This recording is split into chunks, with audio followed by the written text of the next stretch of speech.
விசுவாசத்தோடு செய்கிற ஒவ்வொரு காரியமும் ஜெயமாக மாறும். நாம் விசுவாசம் இல்லாமல் அவிசுவாசமாக நம்ம காரியங்களை செய்தோமானால் அது நமக்கு தோல்வியிலே முடிந்துவிடும். ஒரு விஞ்ஞானி 2 வகையான நுண்ணுயிர்களை வைத்திருந்தாரு. அதில் ஒரு நுண்ணுயிருக்கு பேர் ஆடம் என்றும் இன்னொரு நுண்ணுயிருக்கு பேர் மேடம் என்று வைத்திருந்தார். அந்த ஒரு நுண்ணுயிரை ஆடமை பார்த்து, நீ எப்போவுமே ஆரோக்கியமாக இருப்ப, நீ நல்லா வளருவ அப்படின்னு சொல்லி நேர்மறையான வார்த்தைகளையே பயன்படுத்தினார்.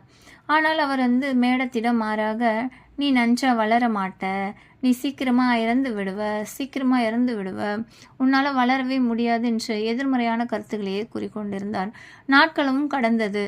ஒரு நாள் ஆதம் நன்றாக வளர்ந்து ஆரோக்கியமாக இருந்தது.